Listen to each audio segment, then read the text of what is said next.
me. Be kicking ass.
But I lied. My side.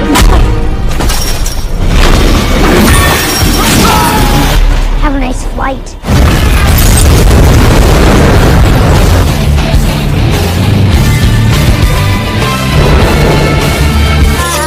I must confess, I still believe. Give me a sign.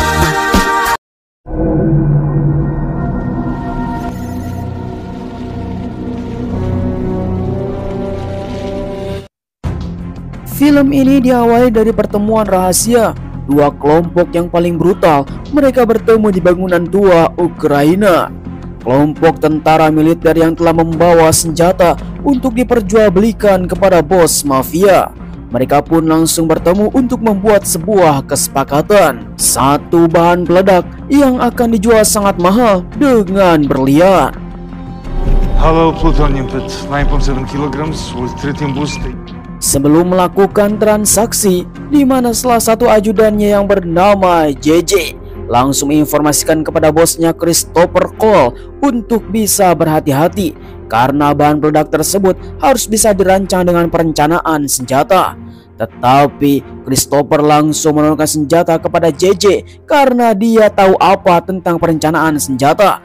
Apakah dia penyusup ataupun mata-mata di tempat ini? Dengan begitu semua orang pun menjadi tegang karena teman sendiri telah menodongkan senjata.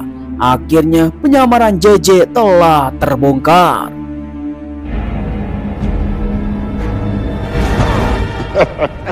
What's that? Kicking ass.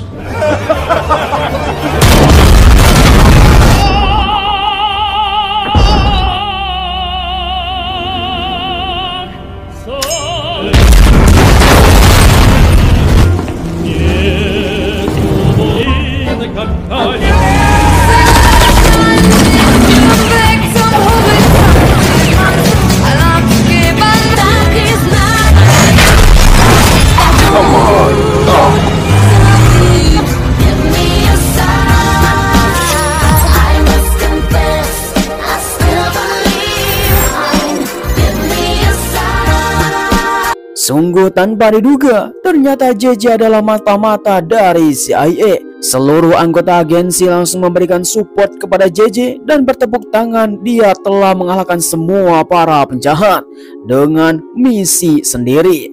Kemudian JJ langsung dipanggil oleh David Kim. Dia adalah kepala stasiun yang ada di tempat ini. Mengatakan kepada JJ, memang dia hebat telah mengalahkan semua orang, tetapi akibat perlakuan dirinya, kita tidak mempunyai satu orang pun untuk bisa mendapatkan petunjuk karena salah satu dari mereka telah kabur dari tempat ini. Kemudian David mengatakan kepada JJ bahwa misi ini bukan hanya sekedar tentang otot saja, tapi intelijen sejati harus bisa mengontrol emosi. Akhirnya JJ diberi hari libur. I just don't think you're cut out for this. Go home and get some rest. Good night, Blueberry. Kemudian di sisi lain kita diperlihatkan seorang bocah SD yang sedang berdandan. Pagi hari yang sangat indah akan menuju sekolah. Gadis ini yang sudah bosan untuk pergi ke sekolah setiap hari karena dia ingin terus bermain setiap saat. Tapi apalah daya, inilah kegiatan yang harus dilalui oleh semua anak. Bocah inilah yang bernama Sophie tanpa COD. Kemudian Sophie langsung disambut oleh ibu tercinta. Dialah yang bernama Kate, seorang wanita yang sudah janda. Mereka hidup di tempat ini berdua saja. Kate yang harus bekerja setiap hari untuk menanggung semua beban keluarga, sehingga Sophie merasa kesepian, bahkan diejek oleh teman-teman. What is that? Oh my god, it's jelly. You have jelly like all over your face. Selang beberapa hari kemudian, kita kembali lagi kepada JJ yang sedang melakukan rapat paripurna bersama David dan seluruh agen. Mereka semua sedang memfokuskan kepada Victor Marcus. Dia adalah buronan yang telah lepas beberapa waktu yang lalu ketika misi sendiri oleh JJ. Kemudian, Victor pernah melihat beberapa waktu yang lalu di berbagai tempat. Mereka pun langsung membagi tim untuk bisa melakukan peringkusan. JJ langsung diperingatkan oleh David untuk melakukan misi ini dengan sempurna, dan ini adalah kesempatan terakhir. This is your last shot.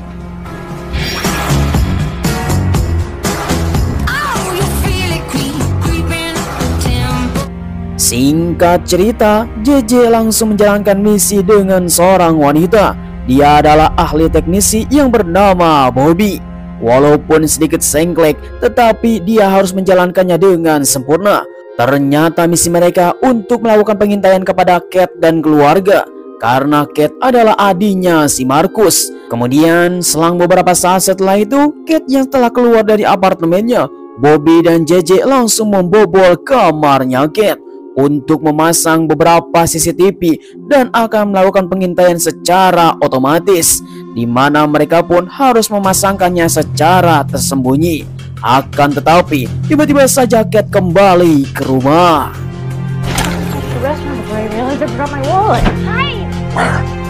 I'll see you soon. Bye.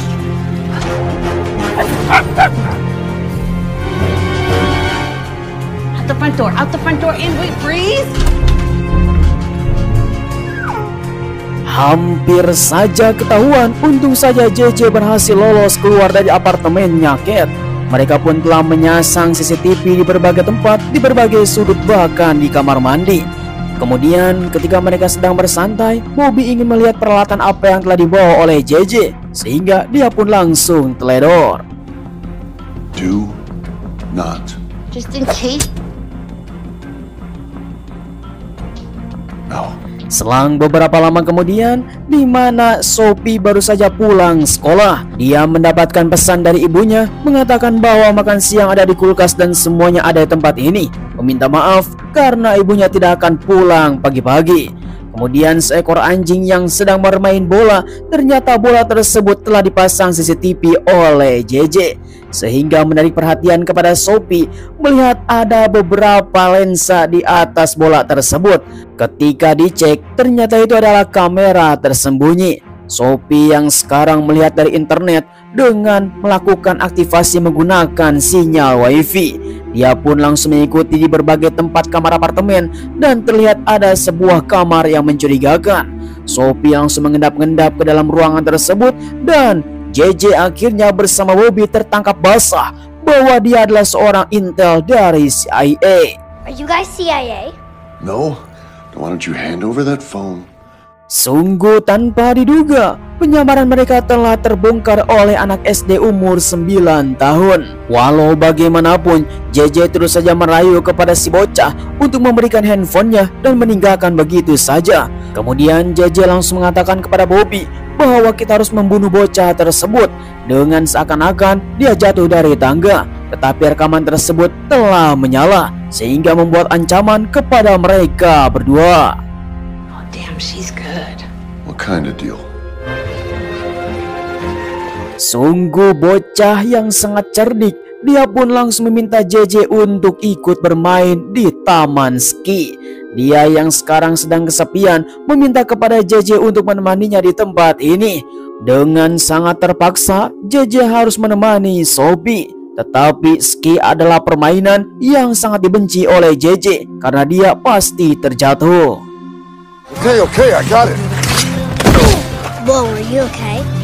Hey, mister, you gonna fall again? You.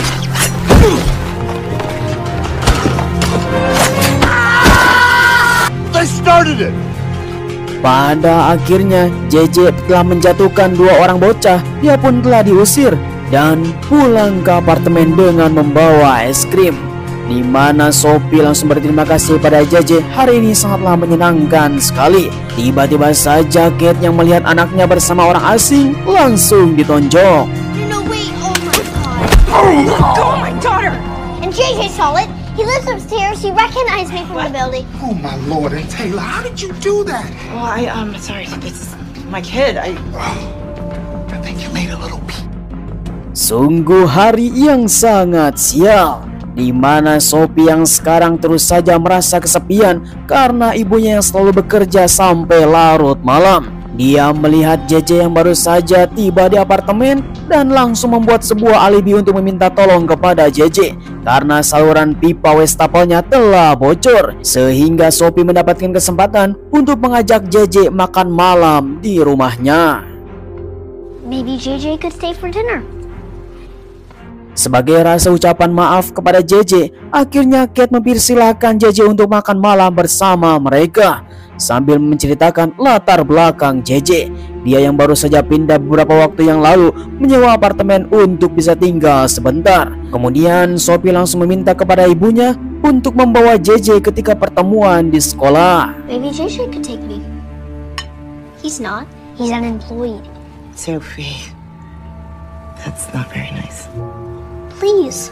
Singkat waktu, JJ yang tidak punya pilihan, dia telah dibawa oleh Sophie ke sekolah untuk pertemuan parenting yang ada di kelasnya, di mana JJ telah bertindak sebagai kawannya Sophie untuk bisa menjalankan rutinitas di sekolah. Tiba di sekolah, mereka pun telah akrab untuk berdua. Walaupun JJ terpaksa, inilah yang dilakukan oleh Sophie. Singkat cerita, semua orang tua dan murid pun telah berdatangan di tempat ini. Semua orang tua murid memberikan inspirasi kepada seluruh siswa tentang semua pekerjaan ataupun yang dilakukan setiap hari. Hingga pada akhirnya, sang guru langsung mengatakan apakah Sophie membawa seseorang, dan dia langsung menyuruh JJ untuk berpidato. This is my special friend JJ. Hi everyone, my name is JJ. Entah apa yang dilakukan, karena JJ adalah seorang intel rahasia, tidak mungkin harus diberitahu kepada mereka semua. Ia pun langsung berbohong kepada semua orang bahwa dia adalah seorang tukang sampah. Bahkan kesehariannya tidak ada yang spesial. Mendengar semua teman-temannya telah mengolok Sophie, dia pun merasa murung. Akhirnya JJ telah terbangun hatinya untuk memberikan semua kejutan kepada semua orang. Dia adalah mantan Rangers Angkatan Darat. Former Army Ranger. So, just wanted to set the record straight. Purpose of keeping America safe. My friends, they all saying yes. They gave me something to think of the universe. Sungguh tanpa diduga, JJ telah membuka kedoknya sendiri untuk bisa menyenangkan hati Sophie. Kemudian ketika Kate datang, langsung berterima kasih kepada JJ karena telah menjaga anaknya di tempat ini, karena Kate sangatlah sibuk dalam pekerjaan.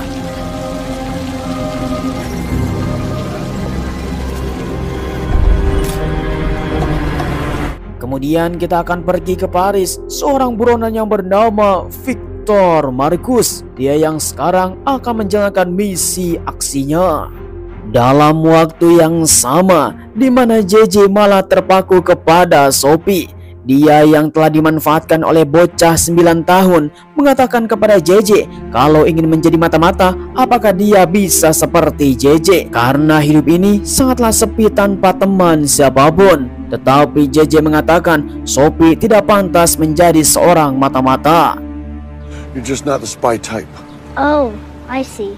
Kemudian untuk mematahkan semangat Sophie, JJ langsung meminta kepada si bocah dia harus bisa nongkrong di salah satu apartemen dan melambaikan tangan di atas balkon. Sophie langsung menerima tantangan.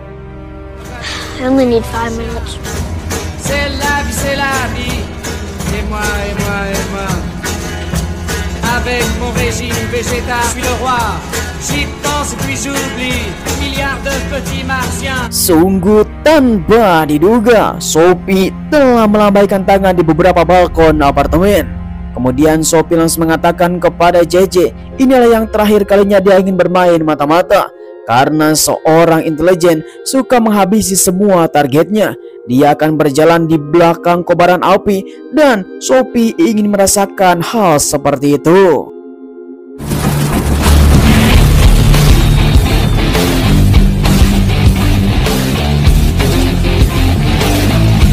Singkat cerita, kembali lagi kepada Markus yang sekarang sudah berada di Paris, bertemu dengan seseorang untuk melakukan pengintaian. Dia mengatakan kepada orang tersebut untuk melakukan perancangan senjata. Namun ada satu hal yang dilewatkan karena Markus tidak mengetahui beberapa perancangan senjata tersebut. Meminta kepada semua orang untuk mencari di manakah salinan senjata itu dan kita harus merebutnya kembali. Yes, but I don't know who that is. I do. Kembali lagi kepada JJ yang sekarang baru saja pulang bersama Kate, di mana Kate yang sekarang sudah menyukai JJ. Dia pun melihat apakah JJ mempunyai sikap seorang ayah. Dengan tanpa basa-basi, Kate langsung mengajak JJ untuk kencan besok malam. See you later. Alright. Have a good night.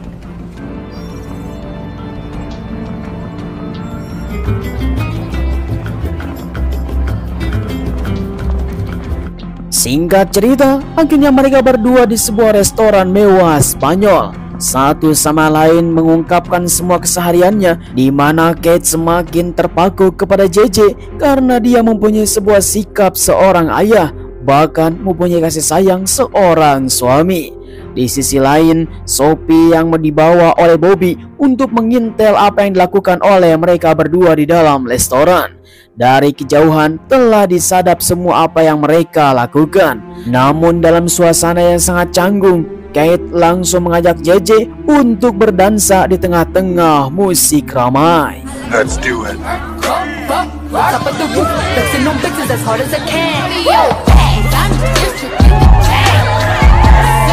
Sungguh kenangan yang sangat kocak, di mana JJ mengeluarkan jurus tarian maut. Terlihat mereka berdua yang baru saja pulang ke apartemen. Kate mengatakan kepada JJ bahwa dia sangat senang telah bertemu dengan JJ, berharap JJ ingin mengerti.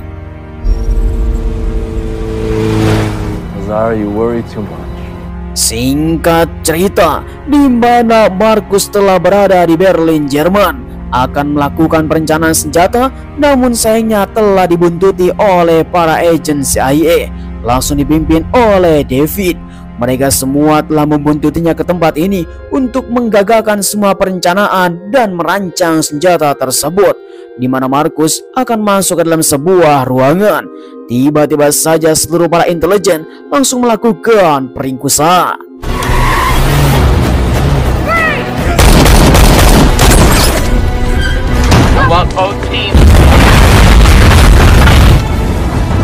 Tanpa diduga, mereka telah meledakkan ruangan tersebut.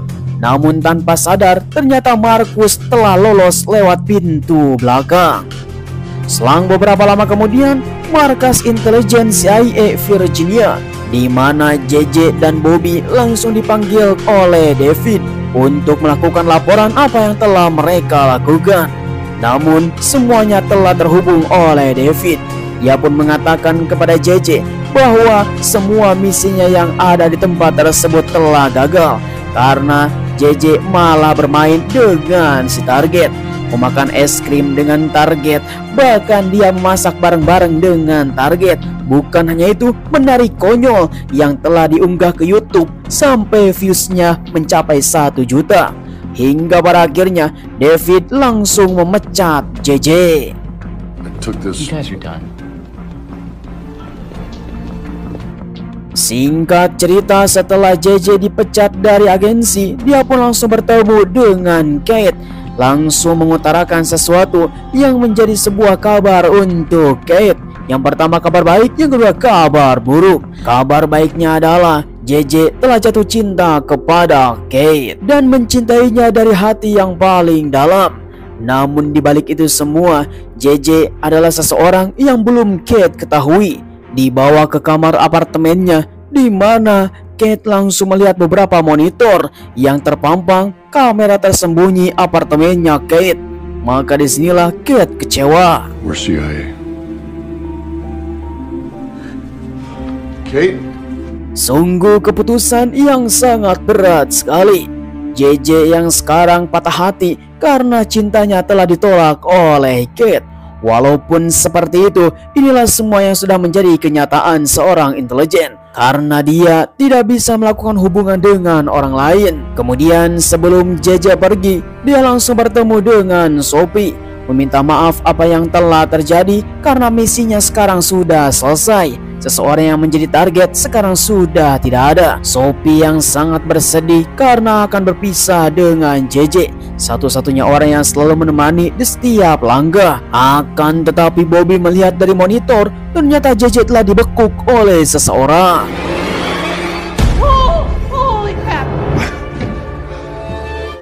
Sungguh tanpa diduga, Victor Marcus sebagai kakaknya Kate langsung datang ke apartemen, menghajar JJ hampir sempoyongan. Yang ternyata diduga oleh para agensi CIA bahwa Victor Marcus bersama para konco-konconya telah mati dalam ledakan kemarin. Tapi nyatanya dia telah berhasil lolos. Kemudian Bobby yang melihat dari monitor, dia pun langsung shock parah. Apalagi dia harus memegang senjata. Victor telah mengeluarkan beberapa plastis yang telah tersembunyi di kalung anjingnya dan membuka file rahasia. Tiba-tiba saja tetangga ingin memberikan makan, ternyata mereka semua adalah para intel. We'll take that, JJ. We're independent contractors. Memang tanpa diduga, sekeliling apartemennya Kate ternyata sudah diintel oleh para kontraktor yang lain.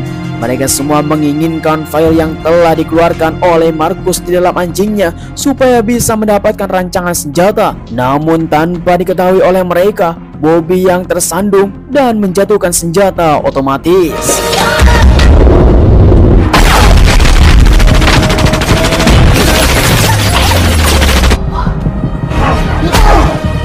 I'm on Marcus!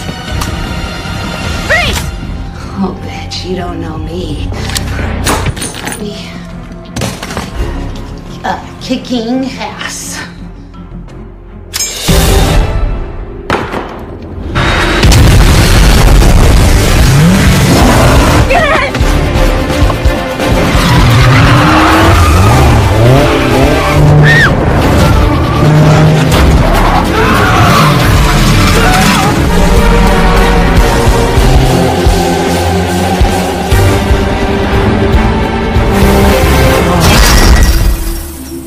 Sungguh keputusan yang sangat kocak, di mana mobil tersebut tidak bisa menembus baja. JJ langsung memberikan sebuah tindakan untuk bisa membawa Sophie kembali. Melihat ada mobil tangki berisi bahan bakar, JJ langsung memanfaatkannya untuk bisa mengejar Sophie dan menghadang di ujung jalan.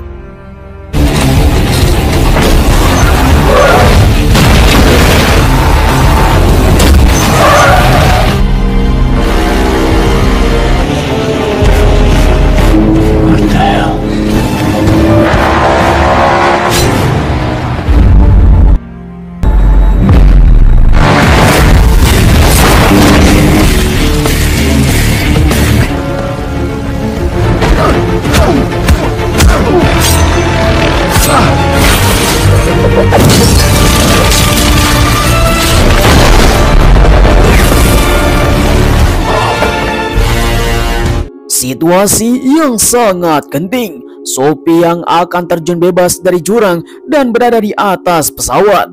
Dia yang tidak bisa mengeluarkan oleh sabuk pengaman, JJ langsung menolongnya masuk ke dalam pesawat tersebut untuk bisa mengeluarkan Sophie dan menyelamatkannya di tempat ini. Waktu yang sangat singkat untuk menyelamatkan Sophie, JJ terus saja berusaha untuk mengeluarkannya di dalam pesawat karena pesawat ini akan terjun bebas dari ketinggian. Tidak lupa, Sophie langsung membawa satu berkas yang telah diincar oleh Markus, dan dia pun langsung diselamatkan oleh JJ.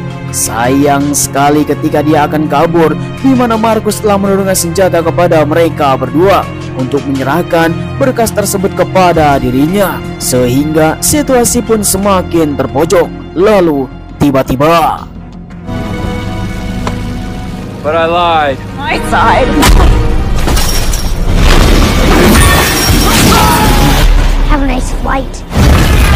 untung saja Kate datang tepat waktu. Kemudian Sophie langsung memberikan berkas kepada JJ untuk bisa diamankan. Mereka pun harus berlari. Namun tiba-tiba saja Sophie terdiam meminta kepada JJ untuk jalan saja, karena kita akan bergaya di belakang kobaran api yang sangat mantap. Tetapi mereka semua terheran kenapa mobilnya tidak meledak. JJ langsung mengatakan kepada Sophie, mungkin saja memang mobil itu tidak akan meledak, tapi dia mempunyai rencana lain, mengeluarkan satu granat. Inilah euforia yang sangat menegangkan.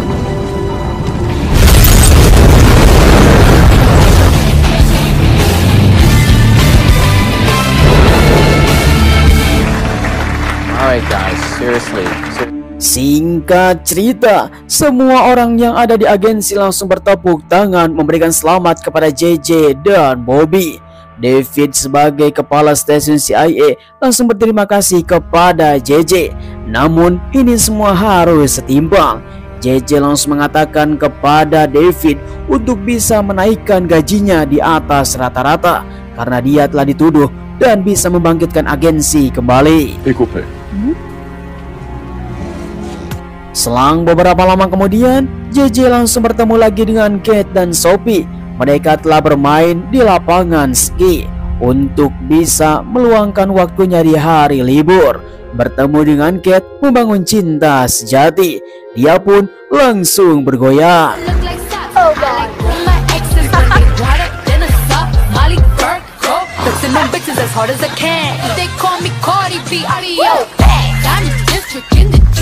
Been practicing, bitches. I must confess, I still believe. Give me a sign. Sayang sekali, akhirnya film pun telah berakhir. Bagaimana kawan-kawan semuanya film yang satu ini? Silahkan tulis di kolom komentar. Seorang intelijen yang telah terpikat oleh seorang janda, akhirnya dia telah kacau dalam menjalankan misi. Namun pada akhirnya dia telah mendapatkan keberuntungan dan bisa meringkus targetnya. Ya, inilah yang disebut dengan film fiksi. Saya ucapkan terima kasih bagi kalian semua yang sudah nonton dari awal sampai akhir. Jangan lupa like, komen, dan subscribe supaya kalian mendapatkan film seru lainnya hanya bersama Kadya GC. Terima kasih, sampai ketemu lagi. Bye-bye.